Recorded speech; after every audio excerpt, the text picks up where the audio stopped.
Bismillahirrahmanirrahim. Alhamdulillahi rabbil alamin. Hamdan katsiran thayyiban mubarakan fihi kama yuhibbu rabbuna wa yardah. Salatu wassalamu ala nabiyyina Muhammadin wa ala alihi wa sahbihi ajma'in, amma ba'd. Para santri sekalian, kembali kita membaca kitab Al-Usul min Ilmi Al-Usul karya Syekh Muhammad bin Shalih Al-Utsaimin rahimahullahu ta'ala. Silakan dibuka halaman ke-13. Hukum yang kedua dalam ilmu fikih adalah al-ahkamul wad'iyatu, hukum wad'i.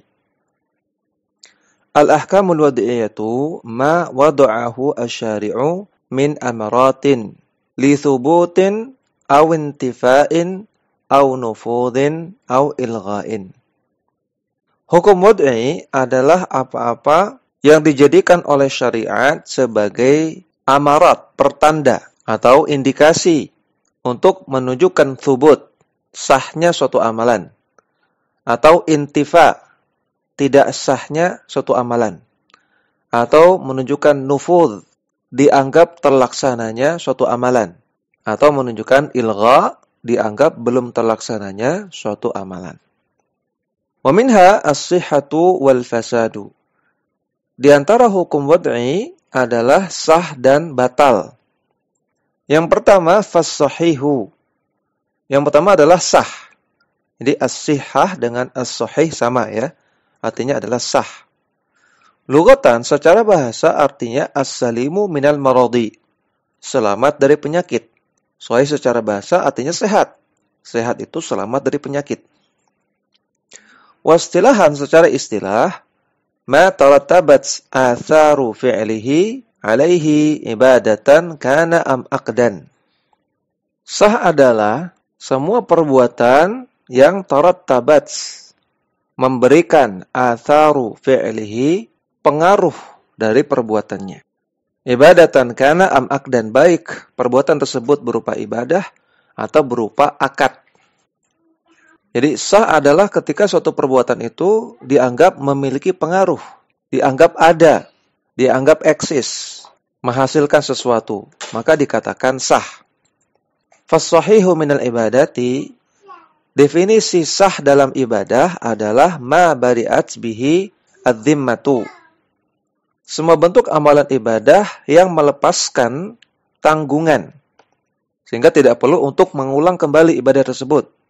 Sudah gugur tanggungannya.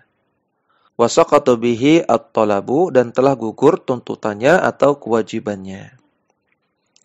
Tanda suatu amalan itu sah adalah sudah terlepas dari tanggungan pelakunya, tidak punya tanggungan lagi, tidak harus mengulang, dan telah gugur kewajibannya. Was-sahihu minal uqudi, dan sah dalam akad definisinya adalah ma tarattabat atharuhu ala wujudihi. Semua akad yang memberikan pengaruh sehingga akad tersebut dianggap ada. Kataratu bil milki ala aqdil bai'i mathalan. Contohnya, akad yang memberikan pengaruh berupa perpindahan kepemilikan. Dalam akad jual beli contohnya. Ketika suatu akad itu menghasilkan adanya perpindahan kepemilikan, uangnya jadi milik penjual, barangnya jadi milik pembeli, maka ini akad jual beli yang sah. Wala yakunu syai'u sahihan illa bitamami syurutihi wa intifa'i mawani'ihi. Dan sesuatu tidak dikatakan sah kecuali setelah menyempurnakan syarat-syaratnya dan tidak terdapat penghalang-penghalang. Artinya sudah terpenuhi syarat-syaratnya semuanya dan tidak ada faktor yang menghalangi dia untuk dikatakan sah. Mithalu dzalika fil ibadati, contoh dalam ibadah. An ya'tiya bis salati fi waqtiha tammatan, syurutuha wa arkanuha wa wajibatuha. Seseorang melakukan salat pada waktunya dengan menyempurnakan syarat-syarat salat, rukun-rukun salat dan kewajiban-kewajiban salat. Maka dengan demikian salatnya dikatakan sah. Mithalu dzalika fil uqudi, contoh dalam akad. An yaqida bai'an tammatan syurutuhu al-ma'rufatu ma'antifa'i mawani'ihi. Seseorang melakukan akad dengan menyempurnakan syarat-syaratnya yang telah diketahui dan tidak adanya faktor yang menghalangi keabsahan akad tersebut. Fa in fuqida syartun minasyuruti. Andaikan ada satu syarat saja yang tidak terpenuhi. Aw wujida mani'un minal mawani'i. Atau ada satu saja faktor yang menghalangi keabsahan akad atau keabsahan ibadah. Imtana'atis sihhatu. Maka terhalangi pula keabsahan akad atau ibadah tersebut, yaitu menjadi tidak sah. Mithalu faqdi syarti fil ibadati. Contoh tidak adanya satu syarat dalam ibadah. An yusalliya bila taharatin. Seseorang melakukan sholat tanpa taharah, tanpa wudu misalnya. Walaupun cuma satu syarat tidak terpenuhi, tidak sah. Syarat harus terpenuhi semua. Contohnya orang sholat tidak wudu, cuma satu syarat yang tidak terpenuhi, maka tidak sah. Mithalu faqdi syarti fil aqdi. Contoh tidak terpenuhinya syarat dalam akad. An yabi'a ma la yamliku. Seseorang menjual barang yang tidak dia miliki. Karena salah satu syarat jual beli adalah sudah memiliki barang atau diizinkan oleh pemilik barang untuk menjualkannya. Maka ketika satu syarat ini tidak terpenuhi, jual belinya menjadi tidak sah.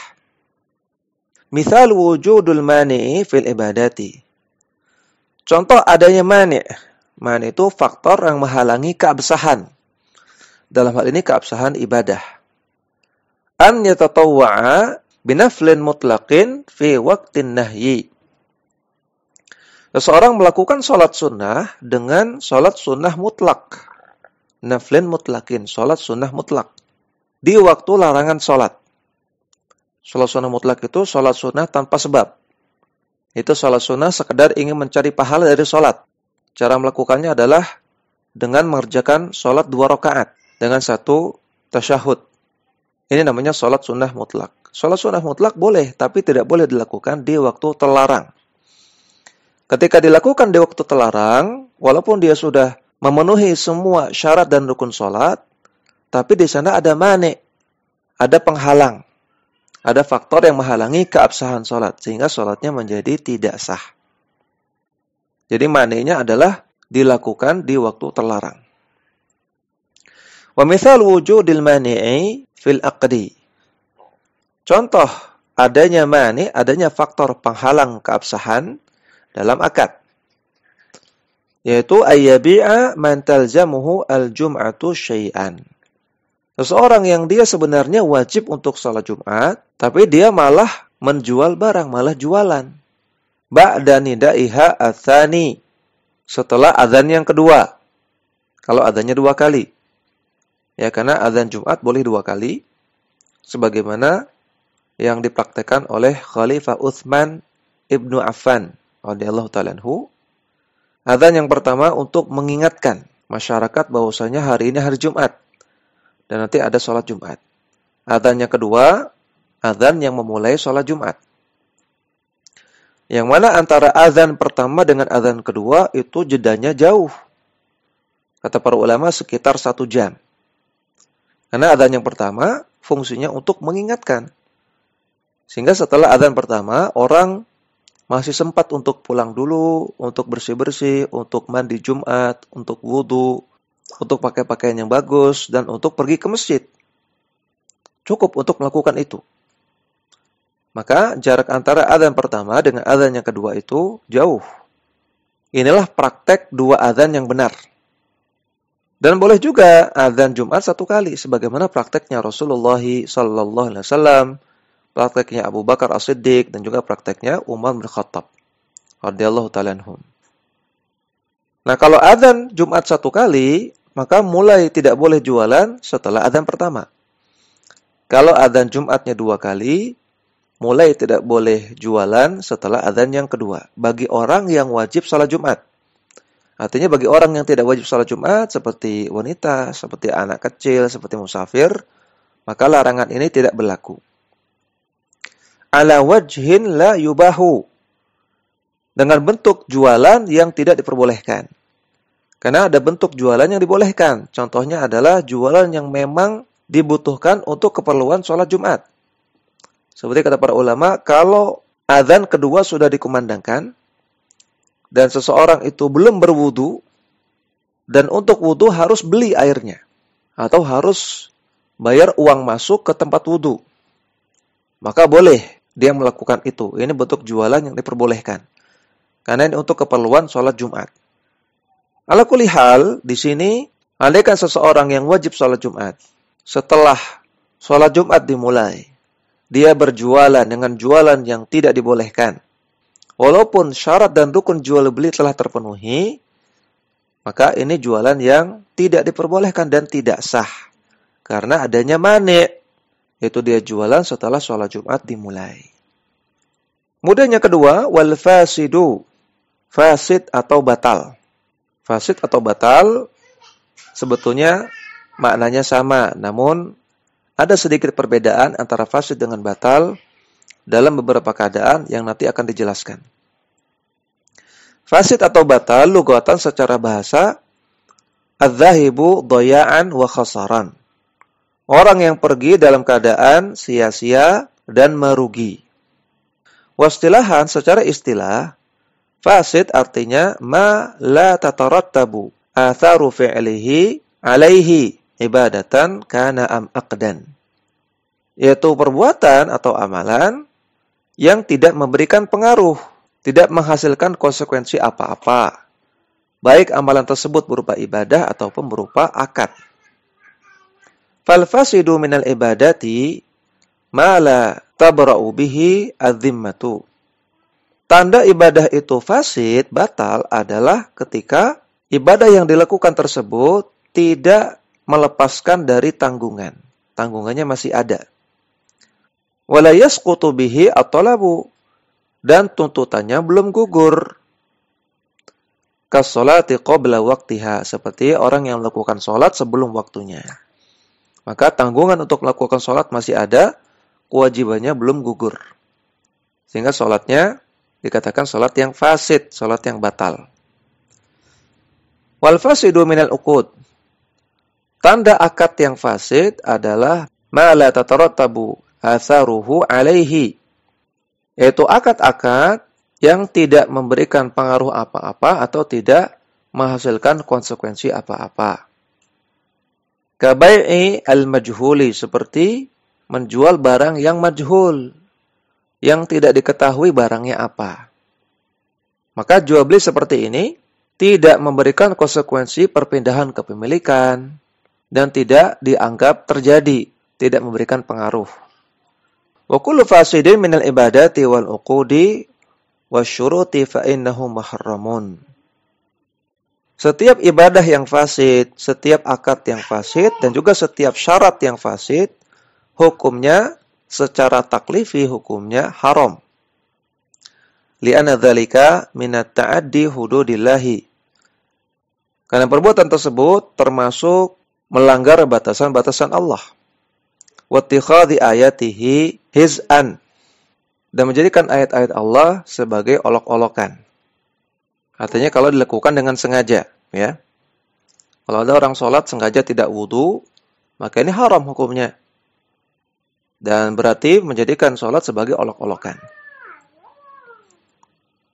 Kalau ada orang sholat sengaja dilakukan sebelum waktunya, maka ini hukumnya haram, secara taklifi haram. Termasuk melanggar batasan Allah dan termasuk mengolok-olok sholat. Oleh anna Nabiya sallallahu alaihi wasallam ankara ala man ishtaratu syuratan laysat fi kitabillahi. Dan juga karena di dalam hadis Rasulullah sallallahu alaihi wasallam mengingkari orang-orang yang menetapkan persyaratan-persyaratan yang bertentangan dengan Al-Qur'an. Ya, dalam hadis sahih riwayat Bukhari Muslim. Adapun kalau dia tidak sengaja, misalnya dia sholat sebelum waktunya karena tidak tahu, atau dia sholat tanpa wudu karena lupa, maka tentunya tidak haram, tidak berdosa. Namun tetap fasid. Artinya belum lepas dari tanggungan, belum gugur kewajiban. Wal fasidu wal batilu bima'nan wahidin. Fasid dan batal sebetulnya sama maknanya. illa fi maudhi'aini, kecuali dalam dua keadaan. Al-awalu fil ihrami. Keadaan yang pertama dalam pembahasan ihram. Ihram itu orang yang dalam keadaan sudah menjatuhkan niat untuk haji atau umrah.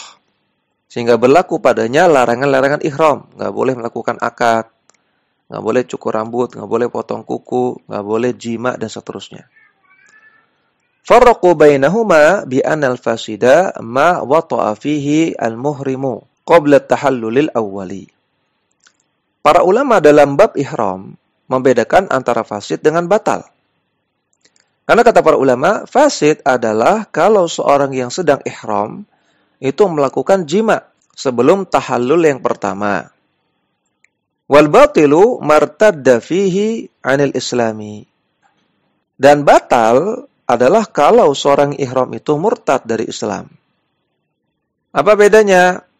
Kalau fasid dalam ihram, maka dia harus tetap melanjutkan manasiknya sampai tahallul yang kedua. Walaupun haji atau umrahnya batal, tidak dianggap ada, tidak dianggap sah, tapi dia harus terus lanjutkan. Adapun kalau batil, maka dia tidak dituntut untuk melanjutkan manasiknya, tidak harus dilanjutkan terus sampai tahallul yang kedua, dan juga haji dan umrahnya dianggap tidak ada, tidak sah.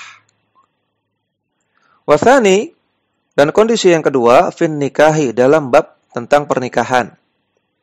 Farraqu bainahuma bi anal fasida makhtalafa al-ulama'u fi fasadihi.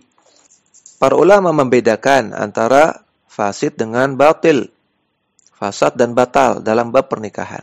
Kata mereka, fasid adalah apa-apa yang diperselisihkan oleh para ulama berupa perkara-perkara yang bisa membatalkan akad pernikahan. Kan nikahi bila waliyin, contohnya seperti nikah tanpa wali. Wal batilu ma ajma'u ala butlanihi ka nikahil mu'taddati. Sedangkan batal atau batil adalah apa-apa yang disepakati oleh para ulama yang bisa menyebabkan batalnya pernikahan. Contohnya menikahi wanita yang sedang dalam masa iddah. Jadi kalau itu perkara yang masih diperselisihkan, apakah bisa membatalkan nikah atau tidak, maka ini disebut dengan fasad. Tapi kalau itu perkara yang disepakati, maka disebut dengan batal. Ya, tentang nikah tanpa wali, maka jumhur ulama Syafi'iyah, Hanabilah, dan Malikiyah mengatakan nikah tanpa wali hukumnya tidak sah, batal. Atau dalam kasus ini istilahnya fasid. Karena Nabi bersabda, la nikaha illa biwaliyin. Tidak ada nikah kecuali dengan wali. Baik untuk wanita yang gadis maupun janda. Adapun ulama Hanafiyah. Ulama Hanafiyah membolehkan nikah tanpa wali untuk janda. Sehingga ini memang bukan perkara yang disepakati. Karena ada pendapat Hanafiyah. Namun pendapat Hanafiyah ini pendapat yang lemah. Pendapat yang bertentangan dengan dalil. Karena jelas hadisnya. Nabi mengatakan, la nikaha illa biwaliyin wa syahidai adlin. Tidak ada nikah kecuali dengan wali dan dua saksi. Demikian yang bisa kita baca. Mudah-mudahan bermanfaat. Wassallallahu ala nabiyyina Muhammadin wa ala alihi wa sahbihi wasallam.